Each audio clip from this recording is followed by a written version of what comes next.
Hey everybody, thanks for stopping by Gregsbeerreviews today. Let's go see what's in the fridge today.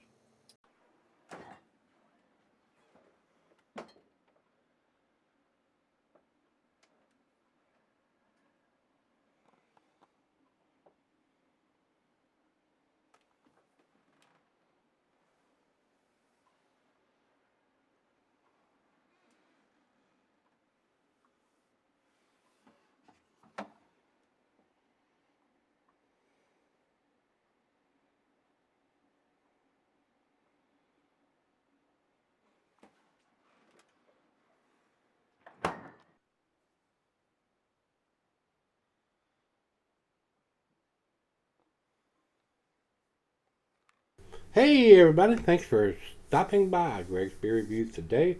I certainly do appreciate it. My gosh, guys, this is a monster beer here we got in front of us. This is Evil Twin, and it's a collaboration between them and Leberg, Lervig Brewery in Norway. This is a monster beer coming in at 17.20%. Wow, why would you want to do a beer of that magnitude? Oh my God. One of these is enough to get a DUI in the state of Virginia, guys. So drink this beer responsibly if you get your hands on it. I would not recommend drinking this in a bar or a brew pub unless you have a designated driver, guys. Please drink responsibly. That's why I do all of mine here. All I got to do is just stumble back and fall down into bed. I would never drink a beer of this magnitude out at a bar or a brew pub if I had to drive. Never. Never, never, never, never. I don't want to hurt anybody else. Don't want to hurt myself. Just think if you had an accident and you hurt somebody or killed somebody, that would weigh on your heart heavily for the rest of your life, and you may end up in prison for the rest of your life. So please drink responsibly when you're drinking these magnitude of beers, guys. A mighty uh, it's way over the top as far as ABV, guys, of being at 17.2%. So that's where we're going to leave that, guys. This is their big ass money stout 3. I think this one is. Uh, and Evil Twin does a great job of these darker, heavy beers, especially a lot of theirs are in the 12% range. But this one is way over the top at 17.2%. This was sent to me by my brother Rico, and he writes on this one 17.2% Imperial Stout collaboration with Lervig Brewery in Norway and brewed at Westbrook Brewing. Westbrook does some awesome stuff. Everybody knows, if they've heard of that brewery, about the Mexican cake that they do. Listed and untapped as Big Ass Money Stout 3. Since there are 3 versions of this, he bought it last week and it was $10 for a can. Not too bad for a magnitude beer of that caliber. Sold in singles, taken, said brewed with frozen ham and peppers pizza from hugely popular Norwegian brand Grandiosa, and money that's added after fermentation. The idea being that it honors Norwegians who are flush with cash. So, with money? They threw money in here? Imagine that. But anyway, final beer of the evening for me. That way, if I have to fall down in the bed back there, I just do it. So, once again, drink responsibly, guys. This is a monster beer. Uh, let's jump over to Untapped, see if there's anything else we need to talk about. And basically, it says the same thing that Rico wrote in his letter. So, it is what it is. I enjoy the 12 percenters. I'm not sure that the 17.2 is going to be as impressive as the 12%. I mean, that's another beer thrown in on top of that. This is like 3 beers in one. So just be aware of that. 17.2, we don't have the IBUs listed for it, so that's all the information we have. So it is time. It does have a date stamp on the bottom of it, so we've got the ABV and the date stamp. So let's give it a pour and see what we have here, guys. Monster beer. Oh, that's motor oil coming out of the can. That is pitch black, guys. We're going to kick it up a notch here by pouring it kind of aggressive. I'm not going to be able to get it all in there. I probably could, but I want to leave room for my big old fat nose to get down in there. About a half a finger of head on that pour, guys. It is pitch black. It is no light coming through that. To the nose we go. Super big, rich roasted malt. Hints of licorice and bittersweet chocolate. Maybe some caramel toffee or licorice in here.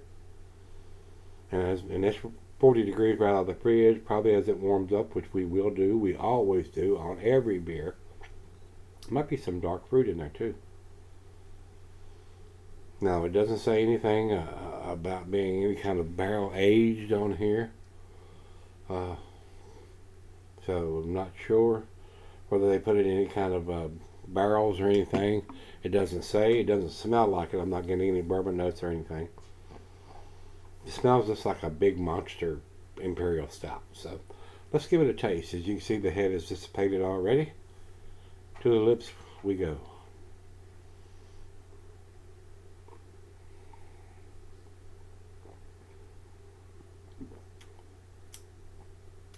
Surprisingly smooth for that big of an alcohol beer. Like I said, Jeppy and the guys at Evil Twin do these dark beers very, very well. Especially the 12% and bigger beers. Little bit of heat on the back end, not much. I mean, if you didn't know this was a 17%er, you would probably think it's a 12.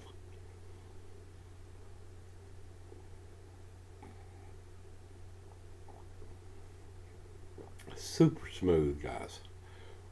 Absolutely super smooth. That is very, very well done. Wow. Very impressive to have a beer this easy drinking of that magnitude without having super alcohol booziness on the nose and on the taste, which I am not getting. Now, if you're used to drinking Miller or Bud or Coors, this is probably going to blow your palate out of your mouth. You're going to get a whole lot more booziness than I'm getting because I'm used to drinking these bigger beers, but this is a monster beer and it drinks very smooth, almost like a liquor.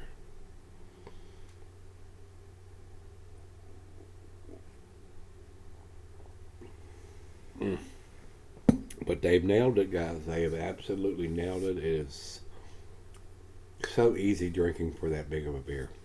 Well, we're going to do the back end pour here. Get it in the glass before I go off camera. There's no way possibly you could change the appearance of it. And go out and sip on this one, and we'll come back and see where it ends up. I'm impressed right now, especially being a 17+% beer and drinking as smooth as it does. They do it very, very well. I'll be right back. Alright guys, I'm back.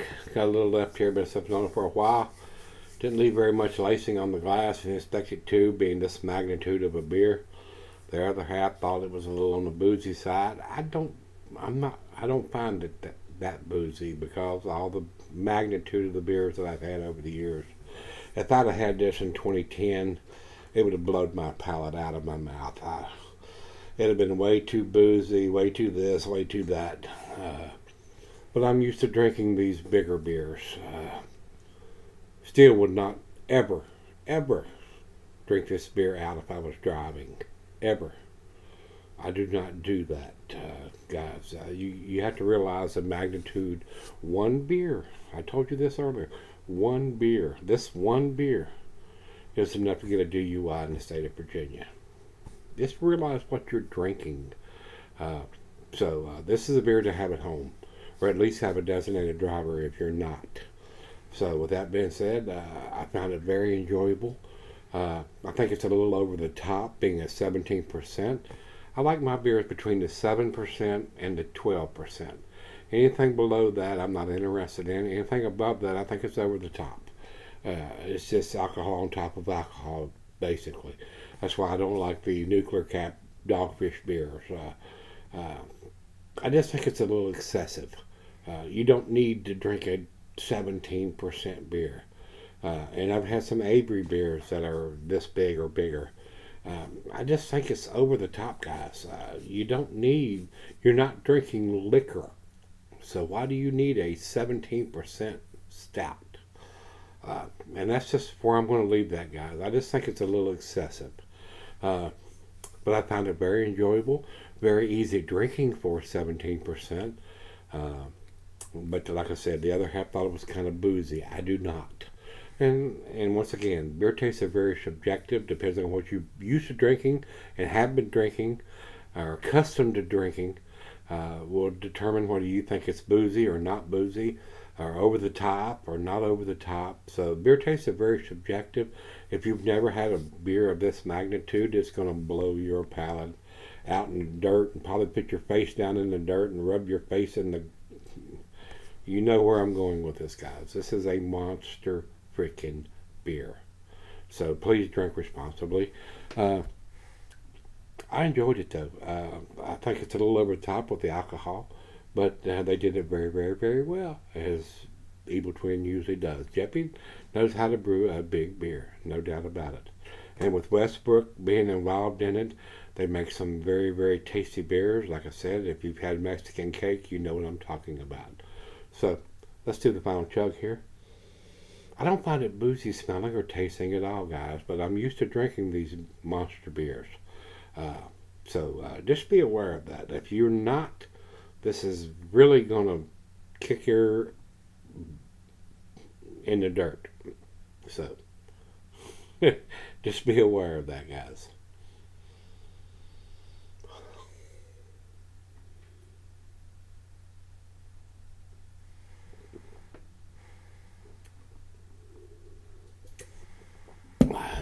I found it very smooth for the percentage of alcohol that this one has.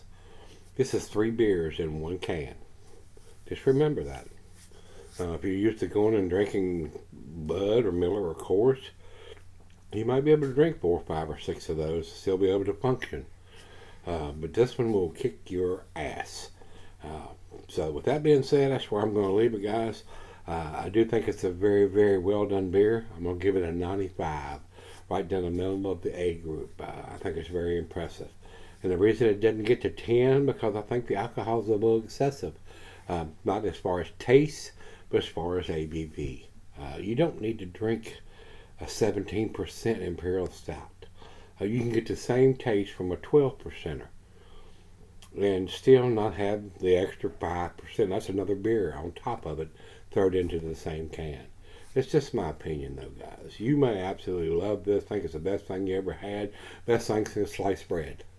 But I think it's a little over the top as far as the ABV. You don't need to have a 17.2% Imperial Stout. Just my opinion. That's another reason why I say what I do about the nuclear cap dogfish heads. They're a little excessive to me, and they do that just because they can.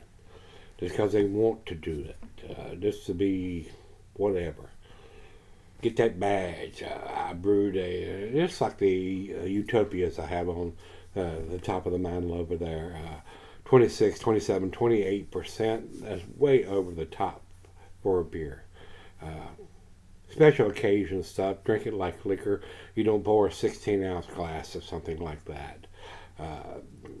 You pour 2 or 3, 4 ounces at the most, and share it around with some friends or family or whatever. You don't need to drink a beer like this, and I would not buy this to drink every day, guys. Trust me.